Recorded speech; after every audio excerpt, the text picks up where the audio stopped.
자, 목요일 증시라인 10일 이어가겠습니다. 오늘은요, 한미약품에 관련된 얘기들을 좀 집중적으로 해보려고 하는데요. 이 주식 투자자 여러분들뿐만 아니라 우리 국민들 전체적으로 이 한미약품의 신약 개발에 대한 기대도 있었고, 최근에 불거져 나온 그 공시에 관련된 문제, 또 부작용에 관련된 문제도 우리 국민적인 관심사라서요. 증시라인 10일이 특별히 기획을 좀 해봤습니다. 먼저요, 이 한미약품 사태에 대한 일지를 먼저 정리해보죠. 김수아 캐스터가 준비했습니다. 나와주시죠. 네, 한미약품 사태에 대한 자세한 일지 설명해 드리도록 하겠습니다. 한미약품은 지난해 글로벌 제약사인 베링거 인게라임과 내성 표적 폐암 신약인 올무티님에 대해서 계약금 5천만 달러와 함께 임상 시험과 시판 허가에 따라 단계별로 6억 8천만 달러의 기술 수출료 계약 체결에 성공을 했습니다. 이렇게 대규모 기술 수출이 이뤄지면서 한미약품의 주가는 급등을 하고 이로 인해 제약바이오주에 대한 관심도 높아지는 계기가 됐는데요. 그리고 지난 9월 29일 드디어 한미약품 사태가 발돋움을 하게 됩니다. 한미약품은 장 마감 후에 제넨텍과의 1조 원대 항암제가 기술 수출 계약 체결을 또 한 번 공시하게 되는데요. 한미약품은 사실상 그렇지만 29일 이날 오후 7시경에 이미 베링거 인게라임으로부터 계약 해지 통보를 받은 상황이었습니다. 하지만 다음 날 30일 개장과 함께 한미약품의 주가는 5% 넘게 상승 출발을 했는데요.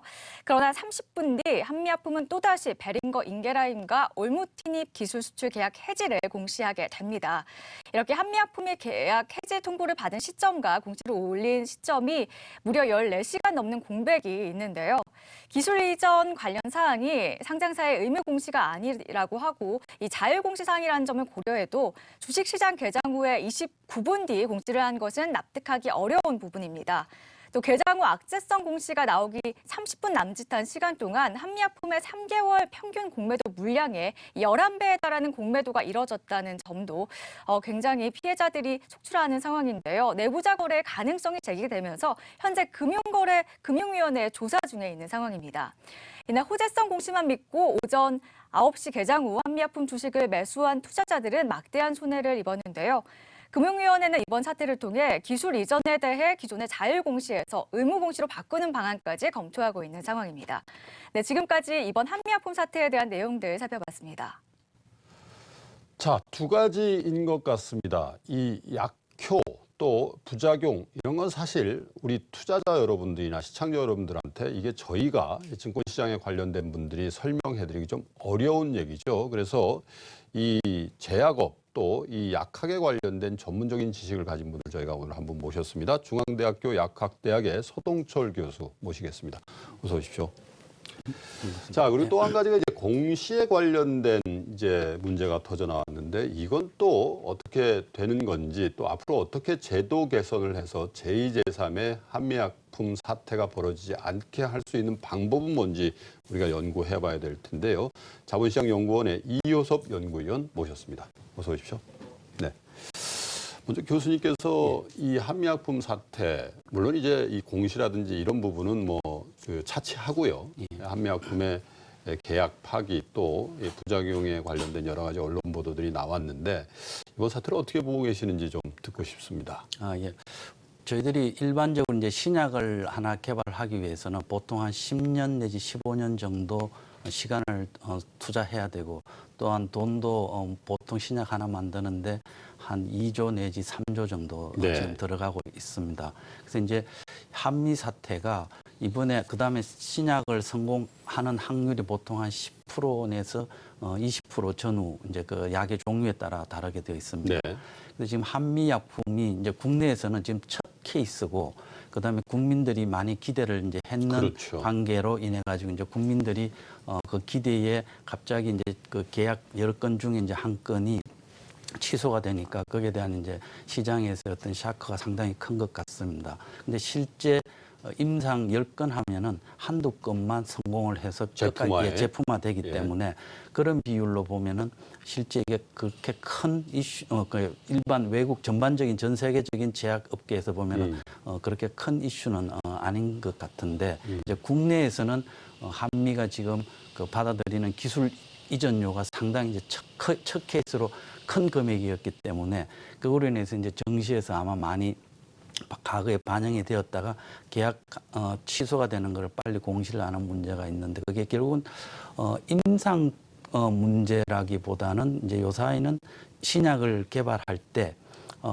회사에서 과거에는 그 신약을 개발하면은 시중에 내놓으면은 크게 무리 없이 받고 싶은 만큼 약값을 받고 팔 수가 있었습니다. 예. 근데 현재는 우리나라도 지금 그 제도를 도입했는데 여러 나라 혹은 미국 같은 경우는 사보험 회사에서 이 신약이 시중에 나왔을 때 다른 현재 사용 가능한 신약하고의 가치를 비교해 가지고 약가를 결정해 줍니다. 네. 현재 우리나라도 그런 상황이기 때문에 회사 입장에서는 지금 2조, 3조가 들어가는 돈을 과거에는 2조가 아니라 몇천억이면 신약을 하나 만들었습니다. 네. 그런데 지금 그렇게 많이 들어가 있고 임상 성공률도 지금 환자의 안전성이 자꾸 강하게 확보가 되기 때문에 네. 임상 숫자도 많이 늘어난 상태입니다. 과거에는 뭐 한 1,000명, 2,000명이면 엄청나게 큰 임상이었는데 그렇죠. 요 사이는 지금 보통 한 4, 5천 명씩 임상을 예. 해야 되는 그런 상황입니다. 그래서 이제 돈이 많이 들어가고 이러니까 이 회사에서는 임상 초기에서부터 네. 이 약이 시중에 나갔을 때 과연 투자했는 돈 대비 그만큼 수익성이 보장이 되는지를 계산을 임상 1, 2기에서부터 철저하게 네. 합니다. 그 트렌드가 한 1, 20년 전부터 이제 시작을 했는데 전 세계 거의 모든 제약회사들이 지금 그렇게 하고 있습니다. 그래서 과거 같으면은 임상 3상 정도 되면은 거의 뭐 완성 단계 제품화 된다 그랬는데 임상 3상도 요사이 뭐 상당히 많은 퍼센테이지가 지금 가다가 중단합니다. 그만큼 심각하게 이제 모든 회사들이 그 경제성을 많이 따져보고 하고 있습니다. 네. 그래서 이번에 지금 그 이제 베링거 인겔하임에서 사가지고 갖는 그 올무티닙의 그 케이스 같은 경우에는 임상의 문제라기보다는 그런 그 시장의 상황을 예측했을 때 투자했는 돈 대비 수익성이 나오기가 힘들지 않나 하는 이제 문제가 있어서 아마 결정한 걸로 네. 알고 있습니다. 그러니까 이런 거군요. 그러니까 약효 혹은 부작용이 걱정돼서 임상을 중단하는 사항도 물론 있지만 예. 라이센스 아웃, 그러니까 기술을 사간 글로벌 제약회사 입장에서 보면 이 약이 완성될 때까지는 어마어마한 돈이 더 들어갈 텐데 그 비용 대비해서 경제성이 있나 이렇게 생각해보고 없다면 이걸 버리는 그런 일들이 최근 들어서 최근 몇 년 동안에 굉장히 많이 일어나고 있는데 중앙대학교 약학대학의 서동철 교수님의 분석에 의하면 이번 올무니팁의 경우도 그 경우일 가능성이 있다. 이렇게 말씀을 주신 겁니다. 조금 다른 시각에서 보죠. 공시제도라든지 증권제도에 관련된 그러니까 한미약품이 공교롭게라는 어떤 그런 표현을 썼습니다마는 이 호재는 즉시 공시라고 악재는 물론 29분입니다마는 그 29분이 평상시에 29분이 아니죠. 그 어마어마한 악재가 기다리고 있는 상황에서 29분이었기 때문에 문제가 됐던 건데 이런 측면에서 한번 보죠. 자본시장연구원의 이효섭 위원님 얘기를 한번 들어보겠습니다. 예, 이번에 이제 문제가 됐던 부분들은 호재성 공시가 나온 다음에 악재성 공시가 이제 다소 지연돼서 나왔다라는 점입니다. 예. 그래서 호재성 공시가 통상 나오게 되면 주가가 올라가게 되는데 주가가 오른 뒤에 악재성 공시가 나오기 이전에 내부자들이 상대적으로 비싼 가격에서 주가를 팔 수 있지 않았느냐 이제 이런 개연성이 제기가 되고 있습니다. 그래서 호재성 공시는 빨리 내고 악재성 공시는 지연해서 내는 부분들이 그럼 과연 이게 법적으로는 문제가 되느냐? 네. 우리가 이 기술 이전 계약 해지나 뭐 체결 같은 건들은 자율 공시로 분류가 돼서 24시간 안에 공시가 생성된 뒤에 24시간 안에만 공시를 내면 됩니다. 네. 그래서 그 안에 그 법을 지켰기 때문에 비교적 늦게 지연해서 공시를 하긴 했지만 24시간 안에는 지켰기 때문에 사실 법적으로는 우리가 문제 삼을 수는 없지만 우리가 악재성 공시를 지연해서 했고 호재성 공시를 띄운 다음에 악재성 공시를 냈다라는 점들은 다소 이제 윤리적으로 투자자한테 큰 피해를 입힐 수 있는 부분이기 때문에 투자 피해 우려가 있는 점이 이제 문제가 되는 것 같습니다. 네. 거기다가 또 이게 그 평상시하고는 달리 고 29분 동안에 공매도가 급증했다는 것도 문제가 아니에요? 예, 그것도 이제 문제가 되는 부분입니다. 그래서 악재성 공시가 지연되면서 악재성 공시가 나오기 이전에 공매도가 평상시보다 뭐 전체 하루로 보면 20배가 거래가 많이 됐고요. 그리고 네. 9시부터 9시 29분 동안에는 평상시보다 10배 많은 거래 대금이 그 시간에 집중돼서 나왔다라는 점입니다. 예. 시간대로 보면 훨씬 더 많은 비중으로 통계적으로 비이상적인 공매도가 악재성 공시가 나오기 전에 나왔다는 점은 이런 악재성 공시 정보가 사전에 샜을 가능성, 그리고 그게 내부자와 결탁했을 가능성들이 강한 이제 의혹으로 제기되고 있습니다. 자, 요 시점에서요, 이 공시를 담당하고 있는 게 이제 거래소 아니겠습니까? 거래소의 담당자를 한번 전화로 연결해서 전후 사정에 대한 얘기를 좀 들어보도록 하죠. 한국거래소의 공시부 최원근 팀장과 전화 연결해 보겠습니다. 팀장님 나와 계시죠? 예, 안녕하십니까. 네, 안녕하십니까? 예, 자, 지금 자본시장연구원의 이효섭 연구위원도 말씀이 있으셨습니다만은 투자자 입장에서 보면 과연 법적으로는 문제가 없다고 하더라도 대형 호재는 그 전날 장이 끝난 다음에 즉각 공시가 됐는데 예, 대형 악재는 29분이라는 이 장 시간을 보낸 다음에 공시를 했단 말이죠. 예, 그렇습니다. 어떻습니까? 통상 이런 경우가 있습니까? 아니면 특이한 경우입니까? 이 통상적으로 이제 일반 기업은 저희 공지사항이 발생하는 경우에 공지 시스템에 접속해서 이제 공시 문안을 입력하고 그러면 이제 즉시 배포가 돼서 거래소에서 이렇게 중간 검토 과정이 없습니다. 네. 예, 반면에 이제 거래소가 관리가 필요하다고 생각되는 기업이 있지 않습니까? 예. 즉 신규 상장법인이라든가 불성실 공시법인, 또 예. 관리 종목 지정법인, 예. 또 상장 폐지 사유 발생법인 이런 법인 등은 저희가 사전 확인 대상 법인으로 지정해서 예. 그 사전에 검토를 하고요. 예. 이 경우는 일반적으로 뭐 20분 내에 처리를 하고 있습니다. 네. 한미약품은 그냥 일반 법인으로 그렇죠. 즉시 그냥 전송 배포가 되게 되어 있습니다. 그러니까 회사 측에서 얘기하듯이 거래소와의 협의 때문에 시간이 지연됐고 그로 인해서 또 회사하고 상의하고 수정하고 이런 절차 때문에 29분이 더 쓰여졌다는 얘기는 최원근 팀장님의 얘기에 의하면 의미가 없다는 얘기일 수도 예, 있겠네요. 맞습니다. 사실이 아닙니다. 예. 거래소와 협의를 한 적은 있습니까? 저희를 찾아온 거죠. 당일날 9월 예. 30일 날 이제 공시를 하기에 앞서서 협의를 하겠다고 찾아왔는데 네. 이것도 좀 이례적입니다. 왜냐하면 중요한 공시를 하게 된다면은 저희 요새 바쁜 세상에 어떤 팩스라든가 이런 식 전화 통화라든가 해서 예. 빨리 정말 협의가 필요했다면 그런 식으로 협의를 진행했어야 될 텐데 굳이 바쁜 시간에 찾아와서 협의를 몇 시에 찾아온 거죠, 그러니까? 8시 40분경이었습니다. 당일날 아침 8시 40분경이요? 예, 그렇습니다. 예. 그러면 장이 9시에 시작하는데 8시 40분에 찾아와서 그걸 협의한다. 예.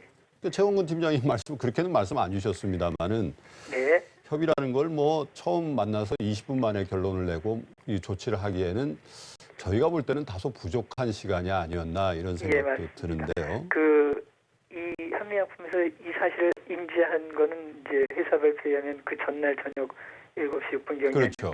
예. 그렇다면은 저희 그 거래소 직원들은 뭐 당번제도도 운영하고 있고 또 우리 그쪽 공시 담당자가 저희 쪽으로 휴대폰 번호도 알고 있고 이런 식으로 해서 연락도 가능했었고요. 그쪽에서 빨리 공시하겠다는 의지만 있었다면은 네. 밤에도 연락이 안 왔고 또 저희가 매일매일 당번제를 운영해서 아침에도 6시가 넘으면 이제 출근을 합니다.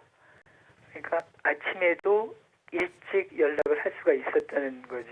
그러니까 찾아올 일도 없었고 전화하면 될 일이군요. 맞습니다. 전화를 일찍 처리했으면 될 것이었는데 한미약품 굳이 사안이 중대해서 담당자와 연락을 했어야 됐다는 식으로 좀 핑계거리를 만들고 있습니다. 예. 그런 예는 없었단 말씀이시죠? 예, 그렇습니다. 특히나 이렇게 9시 개장 임박해서 찾아와서 그 짧은 시간에 의해서 최종 결론 낸다는 네. 게 사실은 좀 앞뒤가 좀 안 맞지 않나 하는 생각이 듭니다. 알겠습니다. 전화 연결 감사드리겠습니다. 예, 감사합니다. 네, 한국거래소 공시부의 최원근 팀장과 공시에 관련된 내용 좀 짚어드렸고요. 자, 사실 우리가 이제 한미약품의 전체 성과에 대해서 이번 사태를 가지고 다 폄하할 필요까지는 없을 것 같습니다. 작년에 사실 우리 국민들 입장에서는 얼마나 많이 합니까? 그 과정에서 한미약품이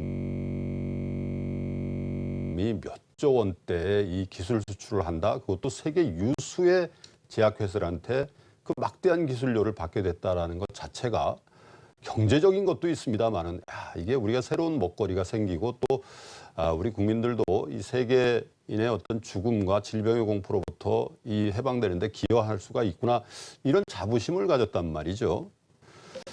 교수님 어떻습니까? 지금 현재 우리나라 제약 산업이라는 게요, 이 한미약품 같은 이 기술 개발 또 수출 이런 것들을 잘 할 수 있는 어느 정도의 토양이 마련되어 있습니까? 아니면 굉장히 어려운 상황입니까? 기본적으로 토양은 마련되어 있다고 할 수 있을 것 같습니다. 왜냐하면 저희 나라가 실은 제약업 기존에 있는 큰 메이저 제약회사들이 지금 R&D 투자를 하는 것보다는 기존에 나와 있는 어떤 제품의 시장성을 보고 그 제품의 기술을 사가지고 가서 마케팅 위주로 아니면 그 디벨롭먼트 쪽으로 많이 해서 이제 지금 신제품을 많이 만들어내고 있습니다. 근데 저희 제약회사는 현재 자본력이 상당히 미약한 상태입니다.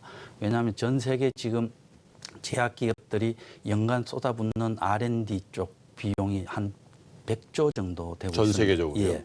그리고 이제 한 반 정도가 미국에서 지금 일어나고요. 한 50조 정도는 미국에 투자가 되고 네. 있고, 일본이 제가 알기로 한 10조 정도 좀 넘습니다. 근데 저희 나라는 지금 제일 큰 제약회사의 연 매출액이 네. 1조가 지금 조금 안 되고 뭐 되든지 이렇습니다. 그래서 이런 제약회사 여러 개를 다 모아도 뭐 1조의 R&D 투자비도 힘든 상황인데 지난번에 우리나라에 이제 그런 경우인데 저희 볼 때 지금 한미약품이 작년에 이제 상당히 많은 기술 수출을 해가지고 이제 큰 국민들한테 기대감을 준 건 사실입니다. 그런데 이제 그게 처음 기대만 볼 게 아니라 의약품 시장이 부가가치가 높은 거는 사실입니다. 네. 그렇지만 반대로 그 신약을 개발할 때까지 들어가는 여러 가지 그 안전성이나 비용 때문에 그 성공 확률도 상당히 낮습니다. 리스크가 높다는 이야기입니다. 이제 이걸 국민들이 종합적으로 판단을 해서 이제 그 결정을 하면 좋을 텐데 네. 이제 그런 면에서 좀 강가를 하고 한미약품에서 이야기했는 전체 금액, 토탈 아직까지 8조 뭐 이런 돈. 미래에서 받을 수 있는 전체 금액을 전부 계산했는 이제 그를 국민들이 한미에서 지금 받았구나라고 아마 오해를 하시지 않았나 싶습니다. 실제 우리가 기술 수출을 하게 되면은 앞프론트로 이제 계약금 얼마, 그 다음에 임상 일상 끝나고 나서 성공하면은 몇 프로, 그 다음에 이상 끝나면 몇 프로 이렇게 되어 있습니다. 그래서 기술 수출료를 다 했을 때 이제 뭐 7조, 8조 되는데 실은 그 작년에 받은 것도 한미가 그렇게까지 다 받은 건 아니니까. 당연하죠. 계약금을 받았겠죠. 예, 그래서 이번 같은 경우에도 베링거 인겔하임에서 실제 팔아가지고 받았는 돈은 한 700억 아마 조금 그 환율에 따라 다르지만은 700억 전후로 되는 걸로 알고 있습니다. 그래서 이제 국내에서는 그 700억이 상당히 이제 큰 거지만은 그렇죠. 예. 근데 이제 베링거 인겔하임 쪽에서 보면은 그렇게 큰 액수는 아닌 거고, 그다음에 본인 그 회사에서 생각했을 때 그 리스크가 좀 높기 때문에 성공할 확률이 그렇게 높지 않기 때문에 계약을 취소한 거로 알고 있습니다. 네. 그렇지만은 그 약 자체가 문제가 심각한 것보다는 비록 한두 케이스에 이제 그 사망 케이스가 나오긴 나왔습니다. 그런데 신약이라는 게 항상 우리가 부작용이 있고 사망이 되는 케이스가 있습니다. 임상에서는. 그래서 특히 이제 항암제 쪽은 상당히 높습니다. 그런데 지금 한미가 731명한테 투여를 해서 3명 정도한테 이제 심각한 부작용이 나와서 2명이 이제 죽은 겁니다. 죽었죠. 예. 그래서 평균적으로 부작용의 그 케이스의 그 확률을 보면은 다른 일반 항암제에 비해서는 높지 않은 겁니다. 그래서 이제 않지만은 문제는 이제 이 시장에 내놨을 때 이제 시기적으로 다른 먼저 제품이 지금 허가를 받아가지고 이제 되어 있기 때문에 한미가 이제 조금 그 임상을 늦게 이제 시작했는 어떤 시간이 딜레이된 면이 있습니다. 그래서 특히 특히 외국 같은 경우에는 자사의 어떤 그 의약품 정책을 이제 좀 그 부흥을 좀 도와주기 위해 가지고 이제 신속 허가제도 뭐 이런 걸 많이 활용하는 경우도 많습니다. 네. 그러니까 일반적인 거의 이제 그 불치병이라는 표현은 좀 그렇습니다만 치료하기 굉장히 어려운 지금 이것도 이제 폐암 아니겠습니까? 그렇죠. 중증 폐암인 경우에 다른 약품에 대한 기대가 없을 때 이 신약을 그렇죠. 예. 리스크 그러니까 조금의 위험이 있지만 내가 한번 걸어보겠다 하는 분들이 이제 복용을 예. 했을 텐데 그중에 이제 두 분이 이제 안타깝지만 이제 목숨을 잃은 건데 하필이면 요 공시하고 요게 또 같이 나오다 보니까 그렇죠. 우리 국민들 입장에서는 시기적으로 이게 좀 어떻게 되는 거냐 이렇게 의혹이 더 커졌던 부분이 있고 식약처에서 어쨌든 계속 판매를 하는 게 예. 전체 공공의 이익에 부합되겠다 이렇게 판정을 해준 거죠. 예, 그렇습니다. 알겠습니다. 자, 자본시장 입장에서 좀 보죠. 아까 공매도를 좀 했습니다. 공매도 얘기를 좀 했습니다만은 자, 거래소의 이 담당자 뭐 직접 그렇게 얘기는 안 했습니다. 담당자 입장도 29분이라는 시간을 일부러 끌은 거 아니냐 이런 의혹이 지금 여러 언론 매체에서도 나오고 또 우리 투자자 여러분들도 가장 이해할 수 없는 부분이 그거 아니겠습니까? 예, 그렇습니다. 그렇다면 누군가가 이 주식을 매도할 수 있는 시간을 결과적으로 벌어준 셈인데요. 예. 어떻게 보세요? 말씀 주신 것처럼 일단 이제 호재성 공시가 나온 다음에 주가가 일단 오른 상태에서 악재성 공시가 지연이 됐기 때문에 상대적으로 이제 비싸게 팔 수 있는 기회가 있었습니다. 네.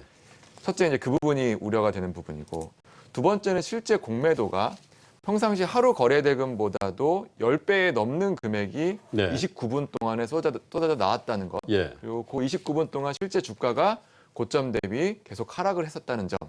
이 부분들이 이제 또 우려가 되는 부분들이고 장이 끝나고 나서 봤었을 때는 또 국민연금을 포함한 대규모 이제 기관 투자들이 상당 규모의 물량을 실제 매도를 했었습니다. 네. 그리고 이제 어제 밤 사이에 나온 또 기사를 보면 그 관련된 그 악재성 공시에 대한 중요 정보가 밤 사이에 그날 밤 사이에 이제 SNS를 통해서 유포가 됐다라는 게 제보가 됐다라고 또 보도가 나오게 됐습니다. SNS 상에서도 유포가 됐다. 예, 그런 제보가 사실 이제 어제 밤에 나왔습니다. 종합적으로 판단을 해봤을 때는 이거는 이제 의도적으로 주가를 띄운 뒤에 한 30분간 주가를 비싸게 팔려는 어떤 이제 내부 세력과 혹은 공매도 세력과 결탁을 했다라는 의혹을 제기하기에는 비교적 충분한 정보들이 있는 것 같습니다. 그렇군요. 자, 이게 금융감독당국에서 이 사안에 대해서 국민적인 관심사도 많고 또 자본시장의 어떤 질서에 관련된 큰 사안이기 때문에 면밀한 조사를 하고 있으리라고 보고 조만간 조사 결과에 대해서 우리 시청자 여러분들 또 국민 여러분들 앞에 규명해서 내놓을 사안이기 때문에 여기서 더 이상의 이 주가 관련된 추론은 여기서 멈추도록 하죠. 하지만 우리 기자들이 이 사안에 대해서 취재를 해온 게 있는데요. 그 장면을 좀 보고 두 분과의 얘기를 좀 더 이어가도록 하겠습니다. 리포트 준비돼 있죠? 대규모 계약 해지 사실을 14시간이나 지난 뒤 공시한 한미약품. 이 사실을 모른 채 앞서 공시된 호재만을 믿고 투자한 사람들은 갑작스런 계약 해지 공시에 적지 않은 손해를 봐야 했습니다. 늑장 공시에 대한 시장의 질타가 있지만 현행 공시 규정대로라면 이는 위반 대상이 아닙니다. 한미약품의 계약 해지권은 자율 공시 대상으로 원칙적으로 다음 날 오후 6시까지만 공시하면 되기 때문입니다. 현행 한국거래소의 공시 규정에는 증자나 감자 등 의무 공시 내용은 당일, 기술 도입이나 이전, 제휴 등 자율 공시 내용은 해당 사유가 발생한 다음 날까지 공시하도록 돼 있습니다. 사정이 이렇다 보니 자율 공시 내용은 큰 계약건이라 하더라도 이틀이라는 기한 동안 관련 정보가 외부로 유출될 가능성도 완전히 배제할 수 없습니다. 때문에 시장 전문가들은 자율 공시 기한을 의무 공시 기한과 같이 당일로 줄일 필요가 있다고 지적합니다. 의무 공시도 당일 공시를 원칙으로 하는데 자율 공시도 당일 공시를 원칙으로 하되 회사가 특별한 사유를 제시를 하면 예외적으로 일일 공시를 허용을 해라. 이런 식으로 거래소가 기업이 실제 받은 금액만이 아닌 전체 계약금을 공시하도록 유도하는 것도 문제로 지적되고 있습니다. 신약 기술을 수출할 때 초기에 보통 10%의 자금만 받고 개발 단계별로 수주 금액을 나눠받는 현실 속에서 처음부터 전체 계약 금액을 공시하도록 유도하면서 투자자들에게 착시 효과가 생길 수 있기 때문입니다. 결국 이 같은 공시제도의 허점 속에 공시를 믿고 투자한 애꿎은 개인들만 고스란히 손실 위험에 노출될 수밖에 없다는 불만의 목소리가 높습니다. 한국경제TV 신용훈입니다.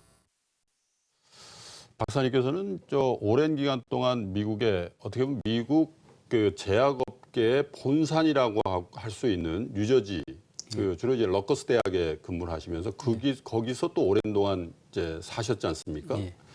어떻습니까? 우리 제약업계의 토양 말씀을 주셨지만은 예. 어쨌든 한미약품이란 회사가 예. 작년 한 해 동안 그게 뭐 부풀려져 있는 건 아니죠. 어차피 계약 내용의 계약 전체 내용 금액으로 그대로 하면 있죠. 7조, 8조가 되는 예. 거니까요. 맞습니다. 물론 이제 그 중에서 10%가 될지 20%가 될지는 이제 끝까지 가봐야 되겠습니다만은 의미 있는 일을 한 거는 맞죠. 그리고 분명히 맞습니다. 예. 지금 그 셀트리오라는 회사는 또 바이오시밀러 쪽에 바이오시밀러, 성과를 내고 있고 삼성그룹도 바이오시밀러에 진출하 있고 예. 이런 그 제약업계의 신약 개발을 위한 어떤 신수종 산업을 키우기 위한 일종의 붐이랄까요? 그런 게 좀 조성이 되고 있는 상황인 것 같습니다. 예. 어떻게 평가를 하시고요? 앞으로 제약업계 또 바이오업계가 나가야 될 방향에 대해서 좀 점검을 해주시죠. 예, 첫째 이제 우리나라가 지금 제약 쪽에 많이 관심을 갖는 건 사실입니다. 네. 그런데 뭐 바로 이웃 일본 같은 경우로 하고 비교를 해보면은 일본은 그 제약 산업을 살리기 위해서 부흥하기 위해서 정부에서 여러 가지 지원 정책을 많이 네. 내놨습니다. 그런데 현재 국내는 그 R&D 쪽에 저희 나라 전체의 R&D 쪽에 투자하는 돈은 많습니다. 예. 그런데 제약 쪽으로 오는 돈은 아주 미미합니다. 예. 그래서 정부에서 정말로 제약 산업을 좀 지원해주기 위해서 R&D 쪽에 관련되는 어떤 그 비용이나 외국 같은 경우는 비용이 들어갔으면 신약이 새로운 혁신적인 신약이 나오든지 이러면은 그 세금 혜택도 주고 이제 다양한 정책을 네. 내어놓고 있습니다. 그런데 국내는 아직 그런 제도가 미비한 것 같습니다. 그리고 정부에서 이 지금 여러 부서에서 관여하고 있는데 이를 전체 컨트롤할 수 있는 어떤 그 컨트롤 타워 역할을 하는 어떤 기관이 있어서 다양한 R&D 쪽에 관련되는 부분, 그 다음에 임상에 관련, 임상은 R&D 한 부분이지만 그 다음에 지금 말했던 공시 문제나 여러 가지 좀 그 다음에 우리나라에서 지금 필요로 하는 게 이제 우수 해외에 있는 저희 그 우수 인력을 국내에 또 많이 그래요. 이제 거기서 이제 유치해야 되는 좋은 문제. 공부를 하고 정말 필요한 인력인데 안 들어오고 거기에 눌러 앉으려는다는 맞습니다. 거예요. 지금 예. 특히 이제 유저지나 뭐 하다못해 싱가포르에 가지 한국에 안 들어오는 우수 네. 인력도 상당히 큰일이죠. 많고 이런 우수 인력들이 국내에 들어와서 혹은 외국인이라도 국내에 들어와서 일을 할 수 있게끔 네. 하는 어떤 그 환경이 좀 조성이 되어야 될 것 같습니다. 그래서 이런 정책들이 좀 장기적인 면에서 예.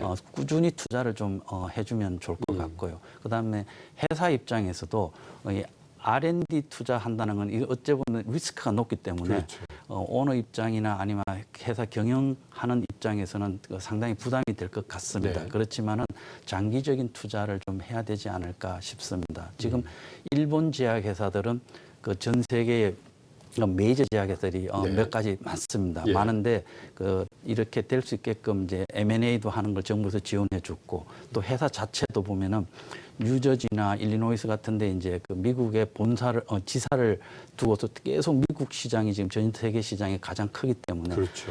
미국 시장을 꾸준히 그 분석하고 들어오려고 노력했는 게 꾸준히 뭐 한 20, 30년 이상 꾸준히 해왔습니다. 예. 해와서 지금 이제 일본 제약회사들이 성과를 막 내고 있는데 국내 제약회사들은 아직 그런 그 장기적인 전략으로서 다른 시장에 이제 침투하려고 하는 전략이 좀 부족한 것 같습니다. 그러니까 정부의 지원도 기본적으로 있어야 되고요. 예. 또 우리나라는 그나마 좀 다행인 게 우리나라 제약회사가 대부분의 경우에 예. 오너 체제로 돼 있잖아요. 그렇죠. 그건 장점이죠. 예, 근데 이제 글로벌 제약사들은 다 이제 CEO 중심으로 돼 있기 때문에 자기도 임기가 있기 때문에 임기 임기죠. 중간에 뭘 해야 되는 예. 그게 있을 텐데 우리는 뭐 한미약품에 물론 CEO가 있으시지만 임성규 회장께서 의지를 가지고 예. 10년 동안 1조라는 돈을 썼기 때문에 그나마 가능한 거죠. 이런 예, 맞습니다. 그 기술 성과가 있었던 거니까 그런 얘기들 하더라고요. 어떤 제약회사 회장님들 모임에 가면 이랬을 수도 있을 거다. 아니 뭐 임성규 회장이나 나랑 뭔 차이가 있고 나는 왜 못해? 이거 얼마나 좋은 거예요. 그렇죠. 맞습니다. 그렇지 않습니까? 예. 그런 분위기가 좀 만들어져 가는 차에 이런 일이 있어서 그분들의 어떤 의욕적인 투자 의지를 좀 꺾을 수도 있겠다 싶어서 좀 걱정스러운데 그 말씀을 드려봤고요. 자, 우리 어떻게 고쳐야 되겠습니까? 그러면 이 자본시장의 이 공시라는 문제, 기업의 정보에 대한 문제, 항상 이 투자자들이 나만 손해 본다라는 이런 것들을 빨리 바꿔주지 않는 이상 우리 자본시장의 토양이 튼튼해지기가 좀 힘들지 않겠습니까, 박사님?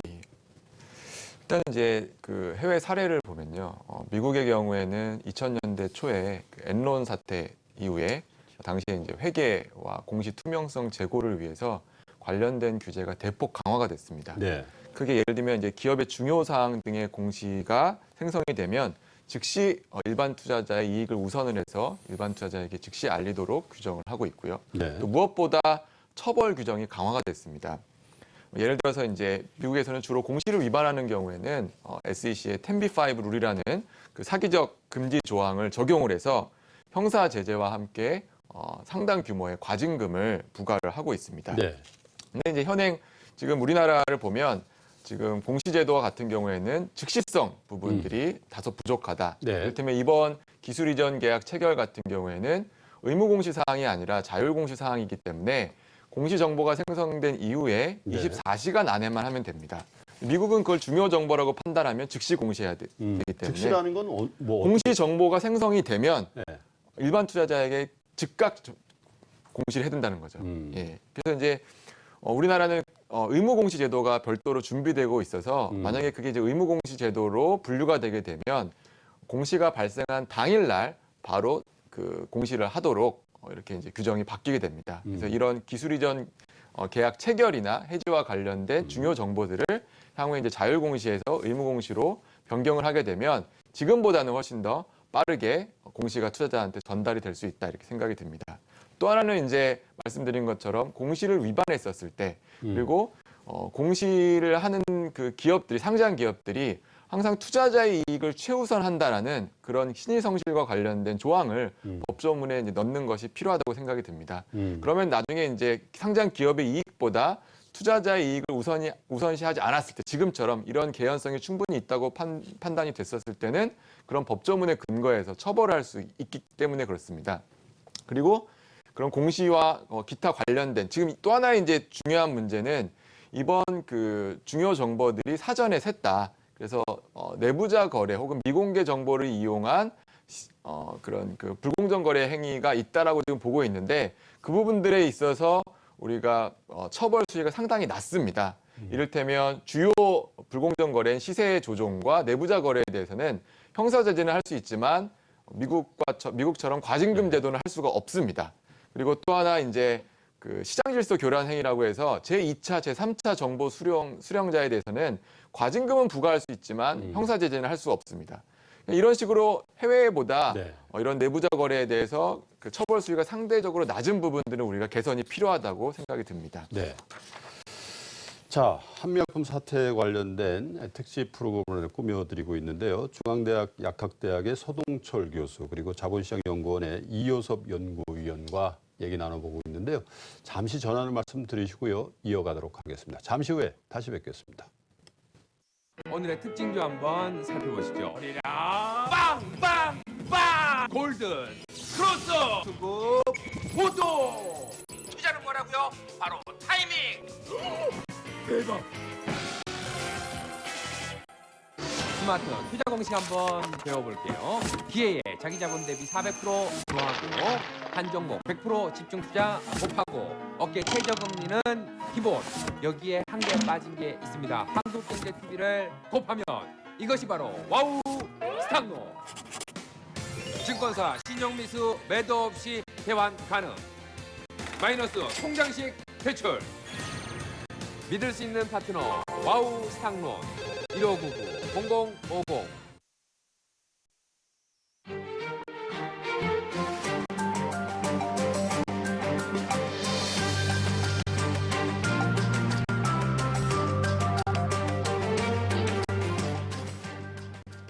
자, 우리 속담에 비 온 뒤에 땅이 굳는다라는 얘기들을 하죠. 한미약품 사태로 손해를 보신 투자자 여러분도 있으실 거고 또 그렇지는 않다 하더라도 왜 우리 자본시장은 이런 수준에 멈춰 있어야 되는가 이렇게 자주 섞인 얘기들을 하게 되는 게 작금의 상황인데요. 중앙대학교 약학대학의 서동철 교수, 자본시장연구원의 이효섭 연구위원과 한미약품 사태를 제약업종이라는 입장에서, 제약업이라는 입장에서 그리고 제도라는 입장에서 한번 들여다보고 있습니다. 자, 시간이 얼마 안 남았는데 교수님 어떨 것 같습니까? 앞으로의 한국의 이 제약산업, 바이오 산업의 비전, 전망 그리고 특별히 이제 바이오 쪽에 우리가 강점을 가지고 여러 기업에서 도전하고 일부 성과도 나오고 있지 않습니까? 예, 그렇죠. 전망을 좀 해보죠. 예, 지금 앞으로 이제 인구 고령화 때문에 더 많은 그 제약의 수요는 계속 늘어날 것 같습니다. 예. 그런데 특히 이제 이 회사들이 신약을 개발할 때는 본인들이 나중에 개발했을 때 이익을 얼마나 이제 받을 수 있는 결국은 리워드를 얼마나 받을 수 있는지가 이제 주 이유인데 현재 이제 미국의 예를 들면 FDA 같은 경우에 네. 바이올로직스에 대한 어떤 시장 독점적 권한을 예. 한 12년 정도 해주고 있습니다. 아하. 일반 기존 케미칼은 거의 없고요. 기존 케미칼인 경우에는 네. 혁신적인 신약이라 하더라도 5년 정도밖에 시장 네. 독점권을 주지 않습니다. 이 12년이라는 거는 기존에 현재 신약이 나왔을 때 받을 수 있는 특허 기간 20년에 더 플러스가 되는 네. 경우입니다. 그래서 상당히 이제 독점적인 권한을 오래 누릴 수 있기 때문에 많은 제약회사들이 지금 바이오 쪽으로 시장을 그쪽에 포커스를 맞춰서 네. 신약을 많이 개발하고 있는 그런 상황입니다. 그래서 저희 우리나라에서도 지금 바이오 쪽에 많이 이제 포커스를 맞춰서 지금 그 회사들이 지금 그 신약 개발을 하고 있는데 네. 이 시장은 앞으로 꾸준히 것이다. 커갈 가능성이 상당히 빠른 속도로 기존의 지금 과거보다 앞으로 더 빠른 속도로 네. 커나갈 예정입니다. 예, 네. 나갈 예정. 예, 알겠습니다. 같습니다. 자, 약이라는 게 이제 화학 합성 약이 있고 바이오 약이 있고 천연물 약이 있지 않습니까? 그렇죠. 그 중에서 이제 미래 약은 어차피 우리가 후발주자기 때문에 예. 바이오 신약 쪽에 영향을 집중해서 예. 그쪽에서 부가가치를 창출해내는 그런 제약업의 트렌드를 우리가 봐야 될 것이다. 이렇게 보시는 거고요. 예, 그렇습니다. 자, 이효섭 박사님 어떻습니까? 작년에는 정말 제약 바이오주를 사지 않고 주식시장에 참여했다면 재미가 없었을 거 아니겠습니까? 근데 올해는 또 천양지차예요. 예, 맞습니다. 물론 이제 주식이라는 게 오르막이 있으면 내리막이 있고요. 그렇긴 하더라도 지금이 과연 우리 바이오 주식에 대해서 주가란 측면에서 접근할 때 지금 사야 될 때인지에 대해서도 우리 투자자들이 궁금해하실 것 같아요. 어떻게 보세요? 일단 뭐 저도 그 주가의 미래를 예측할 수는 없습니다만 일단 이번 그 한미약품 사태로 인해서 제약 바이오 업종 전체적으로 투자 심리가 일시적으로 위축이 된 건 사실인 것 같습니다. 이런 이제 일시적인 악재는 사실은 단기에 주가를 영향을 미칠 수는 있지만 장기에는 크게 영향을 미치지 않습니다. 그래서 주가에 영향을 미치는 것은 사실은 기업의 펀더멘탈입니다. 그래서 펀더멘탈이 좋다고 판단이 되면 이런 일시적인 악재 때문에 개인 투자자들 가운데서는 이제 투매를 하시는 분들도 있는데 네. 그럴 필요는 없다 생각이 듭니다.